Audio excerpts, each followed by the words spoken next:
BoJack Horseman, I absolutely miss it to bits. I know you voiced several, obviously the penguin in it. There's like several others. I can't remember their names right now. I think there were like 13 of them. I can't remember. Oh my goodness. Yeah, it's crazy. That's okay. What was your favorite Pinky the Penguin line?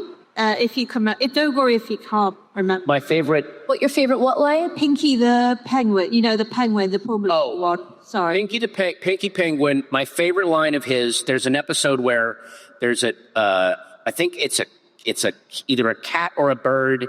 She's a TV executive who's been in a coma for 3 decades, and she's out of the coma and is pitching these shows, and they're all terrible because she's not current on things. And there's a great moment where she goes, I have an idea for a show where David Copperfield makes the World Trade Center disappear for a special. And then Pinky Penguin says, look, I know you've been in a coma for 30 years, but David Copperfield really doesn't get ratings anymore. Like that's his only concern for the show, is that David Copperfield isn't popular anymore.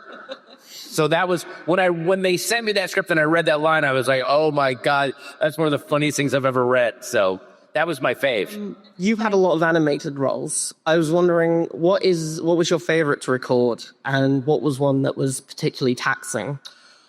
Well, my favorite one to record was Remy, in Ratatouille, because I got to go to Pixar. Like, you go to Pixar, and if you've never toured the Pixar campus, it is like Willy Wonka, but without children being in danger. It's just incredible.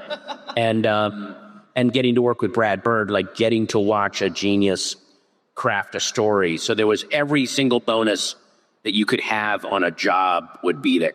The 2 most taxing ones, I do a recurring character on it's called like Mickey's Roadsters or something. It's like a racing, and I play a guy named Mr. McSnorter, who's a pig. And I got to do these big inhaling snorts, and it really rips my throat to shreds.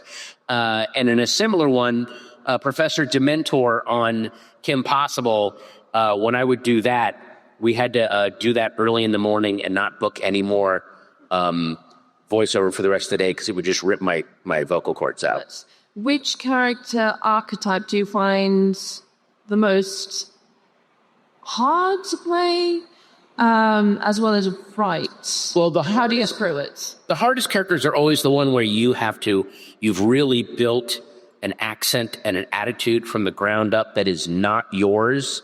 And so sometimes when I would do stuff like that and I would go back to record it, I had to listen to myself from earlier recordings to get the voice and the rhythm back into it a little bit. So that's always, and I've been very lucky in that a lot of the voiceover I've done, they've wanted my voice.